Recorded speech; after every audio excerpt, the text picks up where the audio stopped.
So greetings to everyone who's watching this.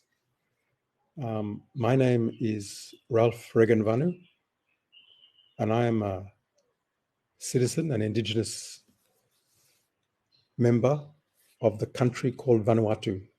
Vanuatu is a small country in the South Pacific Ocean, the Southwest Pacific. It's made of about 80 islands. It's an archipelago of about 80 islands. The population is just over 300,000 people. Vanuatu is part of a chain of islands beginning in West Papua, which is the topic of today's talk, which is the western half of the island of New Guinea. And then when you get to the eastern half, there's the independent state of Papua New Guinea. And then when you come down into the Pacific Ocean, you have the Solomon Islands, which is also an independent state. And then you come down to Vanuatu. And then further south from Vanuatu, you have New Caledonia, which is a French colony. It's in a process of decolonization at the moment. It's on the United Nations list of decolonizing territories. And then you go out further east from Vanuatu, you come to Fiji. And Fiji is probably much more well known than the other countries. And these countries, Fiji, New Caledonia, the territory of New Caledonia, the colony, Vanuatu, Solomon Islands, Papua New Guinea, and the colony of West Papua, which is a colony of Indonesia, make up the area known as Melanesia. Melanesia is a term given by anthropologists in the 1800s to these islands on which live people of very black skin. So we have, in fact, I am part European, so I am lighter in skin, but my father, for example, is black as an African. And we have, in fact, some of the blackest people in the world in this area. People in Western Solomons and Bougainville are as black as people in Sudan.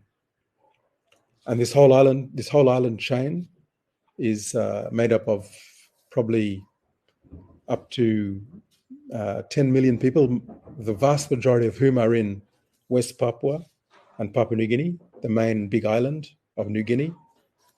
And we are all Melanesians, which means we are black-skinned. A number of us have got our independence. For example, in Vanuatu, where I'm speaking from the capital of Port Vila. We gained our independence in 1980. Papua New Guinea gained its independence in 1975. Fiji gained its independence in 1970. Solomon Islands gained its independence in 1977. West Papua is still fighting for its independence from Indonesia. New Caledonia is in a process of decolonization from France. So we decolonized very late. Almost all the African countries had decolonized already, had become independent states. Us in the Pacific were some of the last countries in the world to decolonize, to become independent from our colonial masters. And in fact, the Pacific still has the highest number of colonies in the world. We have colonies of the United States, colonies of France. And we are, as independent countries, for example, Vanuatu is assisting these other countries to become independent. Vanuatu became independent in 1980 after a protracted political struggle we had two colonizers, Britain and France, both together. So we became independent then. In the process of becoming independent in the 1970s, we were struggling alongside New Caledonia, West Papua, East Timor, French Polynesia, many countries like that. We all had affinity because we were all struggling for our independence from colonial powers at the same time. And that is where the strong link was established between Vanuatu, West Papua, New Caledonia. New Caledonia is called Kanaki. That's the indigenous name that the pro-independence movement likes to call that territory. New Caledonia is the French name. Nouvelle-Calédonie. So we became independent in 1980. At that time, the founder of independence, the late Father Walter Linney, who was our first prime minister for the first 10 years, announced at that time, shortly after independence, that we cannot really be free. Vanuatu can not really be free if our Melanesian brothers and sisters are not free. We cannot be truly independent. I think that's the exact terminology he used. We cannot be truly independent until our fellow Melanesian brothers and sisters are also independent. And he was specifically talking about West Papua and New Caledonia. New Caledonia is part of a process. The French government has agreed to a process of negotiation towards independence. They have held referendums. They have held 2 referendums out of 3. There's a program of 3 referendums. And over time, the last referendum was, I think, 2 years ago. And it looks like they are on the path to independence. The French state is trying very hard to resist giving up New Caledonia, mainly because New Caledonia has some of the largest nickel deposits in the world, and also because it has a large ocean space with access to a very large space of ocean in the Pacific, which is, of course, of geostrategic importance, but also resources could be found there. So that is a struggle that we are confident is on the way to finding a solution where the people of New Caledonia, the Kanaks as they call them, will become independent in the next 10 years or so. And Vanuatu was instrumental in making sure that New Caledonia was listed on the UN list of decolonizing territories. And we've been pushing ever since for that process to continue and reach its endpoint. The history of West Papua is very different. West Papua was originally colonized by the Dutch when Indonesia was a Dutch colony. So it was part of the large Dutch colony that included Indonesia. It included East Timor. No, East Timor was Portuguese. Sorry, I'm incorrect. Indonesia all the way to West Papua, the western half of the island of New Guinea. And if you look at the map of the island of New Guinea, you will see it is split right down the middle by a very straight line. On one side is Papua New Guinea, on one side is West Papua. Papua New Guinea used to be a German colony. The western side, the Dutch colony. So when independence was granted to Indonesia in, I'm not sure of the exact date, it must have been the late 1950s, the Dutch held on to West Papua and said, no, West Papua, they are a distinct people. They're a Melanesian people, they're a black people, they are not Javanese in ethnicity, so they deserve their own self-determination. And so this happened. The Dutch held onto the territory, and they had started putting West Papua through a process of decolonization. The territory of West Papua became a member of the South Pacific Community, the South Pacific Commission, which is a grouping of all Pacific Island states. So they were starting to move towards, the Dutch were preparing them for independence, they were providing education and so on. In the late 1950s, I'm not sure of the exact date, Indonesia invaded the territory of West Papua. The Indonesian army moved in. It was an invasion by a military force. They moved in to the territory, took it over by force. It was an occupation. And then in 1961, in the height of the Cold War, when Indonesia was seen as potentially the next communist domino to fall after Vietnam and so on. So there was a very strong pressure between Russia and the US. Remember also that in West Papua was the largest gold and copper mine in the world. Largest. means more than any mine in Africa or anywhere else in the world. It was the largest gold and copper mine in the world at Freeport. So this was also of very strategic importance. And around this time, one of the board members of the company that owned the Freeport mine was Henry Kissinger, the Secretary of State of the US government. So all these geopolitical aspects to that time. In 1961, the Indonesian government said, we will have an act of self-determination by which the West Papuan people will decide by a vote whether they want to become independent or they want to be part of Indonesia. So this was what was called the Act of Free Choice, which happened in 1961, and it was a complete sham. The Indonesian government chose less than 1,100 West Papuans, handpicked them, and told them to vote. Go and vote for continued integration as part of the Indonesian state. So can you imagine, less than 1,100 people participated in this act of free choice. We now call it the act of no choice. And then they took it to the United Nations. Indonesia took this to the United Nations and said, these people have voted, and now this territory is no longer to be listed as part of the list of decolonizing territories, but it is part of the Indonesian state. This process went through the United Nations. At this time, of course, there was pressure from the US, huge pressure to say, let's give Indonesia whatever they want, as long as they don't become communist.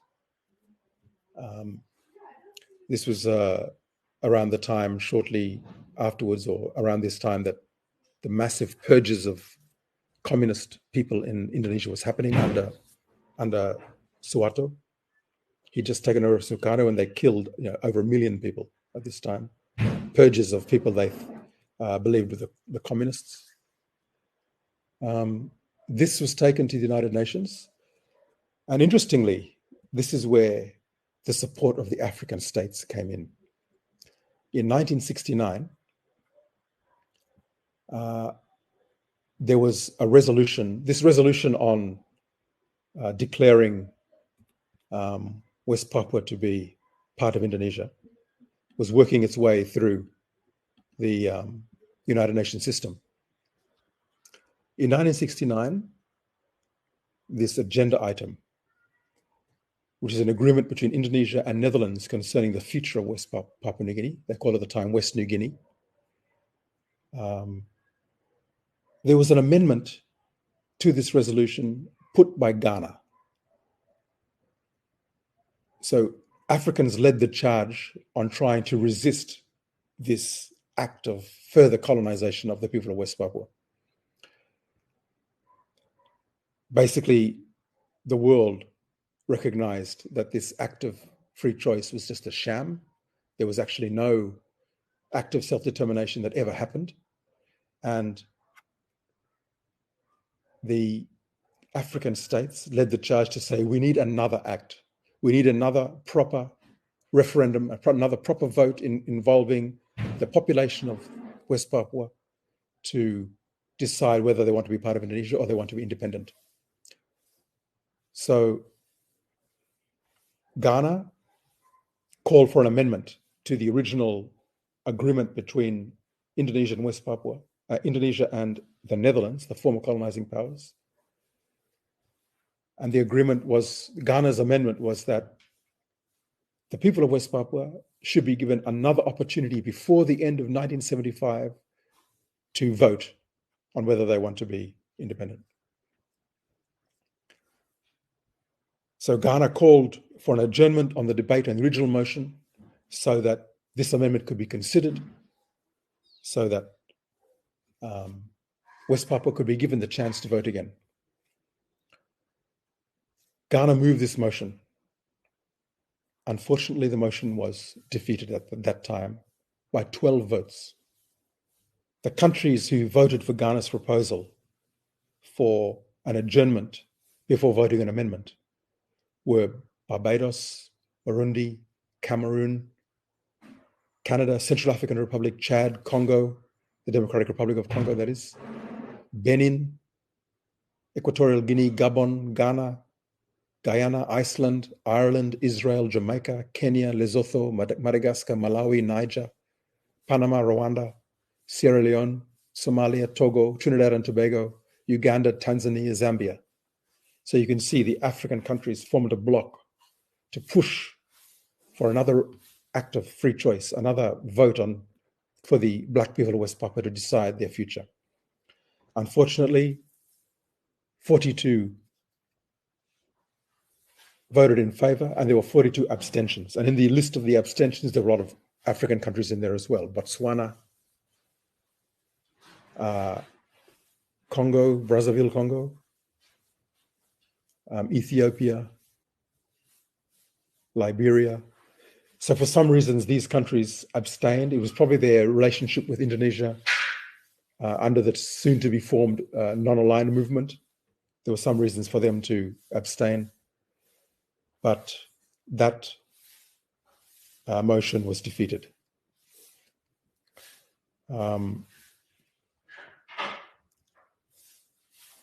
I used to be Vanuatu's foreign minister, and I came to a meeting of the Asia, Caribbean, Pacific countries in Togo in 2018, and I lobbied with those countries that had voted and reminded them of that history and said it is now up to African countries who supported this original amendment to stand up and say this thing is not over.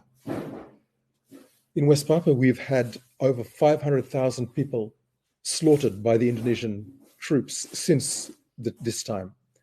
And right now, it is a festering human rights sore in our region. It is the biggest human rights crisis in the Pacific region right now. Every day, people are killed. Every day, there are protests. And I encourage our viewers to go and look up West Papua and what's happening there. In 2018, when I was Minister of Foreign Affairs of Vanuatu, I moved a motion at the Pacific Islands Forum, which is similar to the African Union. It is the regional body in which all Pacific Island countries are grouped, saying that we need to bring this matter back to we need to re-elevate its status with the Pacific Islands, because the Pacific Islands Forum has always recognized there is a problem in West Papua. It has always called attention to the human rights violations happening in West Papua and the issue of its undetermined self-determination up till now. In the meantime, Indonesia has engaged in a massive program of migrating ethnic Javanese Indonesians into West Papua under its program called Transmigrasi. They've moved millions of people actually into West Papua to try and change the demographic, to make it that West Papuans become a minority in their own land for any act of self-determination. And in fact, that is what happened. That is what has happened. The Black indigenous West Papuans are now a minority in their own land to the ethnically Asian Javanese who have been moved by migration into the territory. In 2018, I managed to get a resolution passed at the Pacific Islands Forum, calling, because all the time we talk about decolonization, it never goes anywhere because Australia is one of the big members of the Pacific Islands Forum. And of course, it is basically scared of Indonesia as a threat to its security. And it continues to support Indonesia and will veto any kind of resolution that goes to talk about self-determination. So in 2018, I decided we will now talk about human rights only as a way to draw attention of the world to what's happening so that we can start talking about self-determination. So it was the strategic choice of the United Liberation Movement of West Papua, which is the official organization representing the freedom struggle there. So I went to this meeting in 2018 with members, with the president of the United Liberation Movement of West Papua, who is a gentleman called Benny Wenda, who is also toured the African states seeking support for self-determination of West Papua. We went to 2018 and we called upon the Human Rights Commissioner to make a visit, the United Nations Human Rights Commissioner to make a visit to the territory to determine whether human rights violations are happening at all, because Indonesia is denying all this, despite all the stuff on Facebook, the reports from various organizations, even Amnesty International, talking about huge human rights violations happening. Indonesia continues to deny it or play it down. And so we called upon the United Nations Human Rights Commissioner to must be allowed to visit the territory of West Papua to see, so the UN can make its own neutral assessment of what's happening with human rights. This call was supported by the Pacific Island Forum countries in 2019. In 2019, I went, as the foreign minister, I traveled to Kenya for the ACP meeting, the one that was in Togo the previous year. And at that meeting, I managed to get that resolution adopted by the entire ACP group, the African, Caribbean, Pacific groups. The Pacific had already supported it. At this meeting, we got the 89 countries, I think, of the African, Caribbean, Pacific, including all African countries and all Caribbean countries, to pass the resolution calling on the UN Human Rights Commissioner to visit West Papua to present a neutral report, an unbiased, independent report about what's happening with human rights violations. Until today, Indonesia has not allowed that visit to happen. This is telling because China has allowed the Human Rights Commissioner to visit China to determine what is happening in Xinjiang province, where there's all these allegations of human rights violations against the Uyghur people.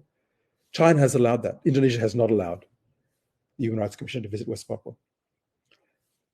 Since that time, the Indonesian government has intensified its occupation of West Papua. Just towards the end of last year, a further, I think it was in December last year, a further 400 Indonesian troops flown into the territory. It's already one of the most highly militarized territories in the world. The Indonesian government is now proposing to divide the territory even further into separate provinces as a way of trying to break up the unity of the West Papuan people.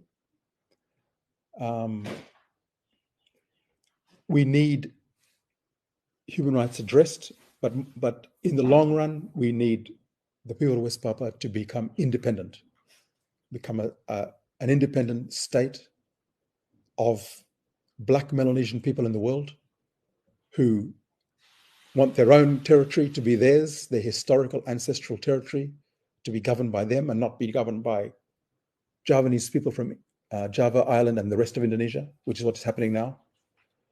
Human rights violations are becoming worse because of this growing international recognition of the problem. Indonesia is trying to get rid of the people.